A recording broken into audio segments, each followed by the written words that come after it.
Shalom, selamat pagi. Sate pagi hari ini bertemakan Buffet Tam. Adapun firman Tuhan terambil dari Markus pasal 12 ayat 43 sampai dengan 44. Maka dipanggilnya murid-muridnya dan berkata kepada mereka, "Aku berkata kepadamu, sesungguhnya janda miskin ini memberi lebih banyak daripada semua orang yang memasukkan uang ke dalam peti persembahan.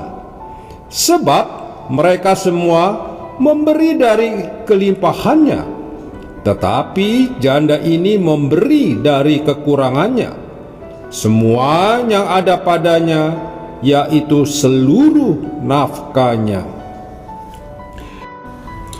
Di sebuah perkampungan kecil bernama Mizoram yang dijuluki sebagai kampung termiskin dari segala kampung paling miskin di India, terdapat satu hal yang akan membuat kita kagum.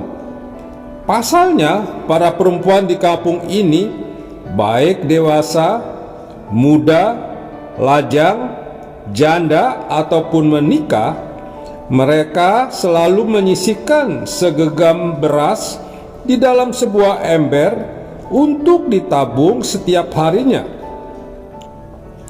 Karena Mizoram adalah daerah yang dikenal sebagai daerah berpenduduk miskin, para perempuan tersebut tidak bisa menabung uang.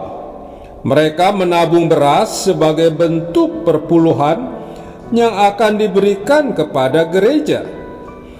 Gereja kemudian akan mengumpulkan pemberian beras tersebut dan menjualnya. Hasil dari penjualan beras tidak hanya digunakan untuk membangun gedung gereja, melainkan dipakai untuk kegiatan misi dan penginjilan ke berbagai daerah di India dan bahkan di luar India. Pelayanan para perempuan ini dari awal memang bertujuan untuk mempertahankan kelangsungan kegiatan pelayanan dan misi gereja mereka. Nama pelayanan menabung beras ini disebut sebagai Buffet Tam, yang dalam bahasa Inggrisnya handful of rice atau segenggam beras. Pelayanan Buffet Tam dimulai sejak tahun 1914.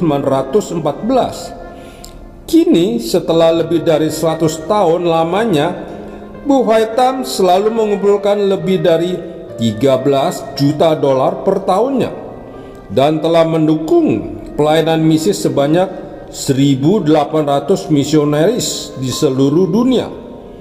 Siapa sangka sesuatu yang hebat muncul dari tempat yang miskin ini. Pendeta yang melayani di gereja Mizoram tersebut selalu mengucapkan sebuah kalimat yang dapat menjadi perenungan bagi kita. Jika kita memiliki cukup makanan, maka kita selalu memiliki kesempatan untuk memberi. Berangkat dari prinsip ini, para perempuan di Mizoram selalu menyisihkan segelas atau bahkan sekaleng beras setiap harinya ketika mereka hendak memasak nasi bagi keluarga mereka. Seorang penduduk berkata, beras adalah makanan pokok di Mizoram.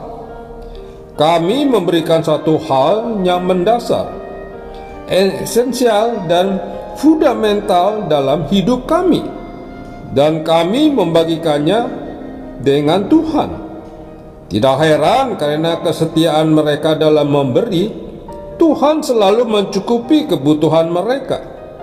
Kini bukan hanya beras saja yang diberikan ke gereja. Beberapa penduduk mencoba untuk membuat variasi dengan menyumbangkan kayu bakar dan sayur-sayuran serta buah-buahan. Ingatkah Anda dengan kisah seorang janda miskin yang memberi dari kekurangannya? Janda tersebut hanya memiliki 2 peser uang. Namun uang tersebutlah yang Dia sisihkan untuk dimasukkan ke dalam peti persembahan. Percayalah bahwa barang siapa yang memberi, kepadanya juga akan diberi berkat oleh Tuhan sesuai dengan yang dibutuhkan. Berilah dengan hati yang tulus, baik ketika kita memasukkan uang persembahan di gereja, uang perpuluhan, ataupun memberikan sumbangan berupa apapun kepada kelompok atau golongan manapun. Percayalah bahwa apa yang kita tabur sesuatu saat kita akan tuai. Amin. Mari kita berdoa. Bapa Surgawi, ajarlah diriku untuk memiliki kemurahan hati. Aku rindu bisa memberi untuk pelayanan-Mu dan untuk setiap orang yang membutuhkan. Di dalam nama Tuhan Yesus, aku berdoa. Amin.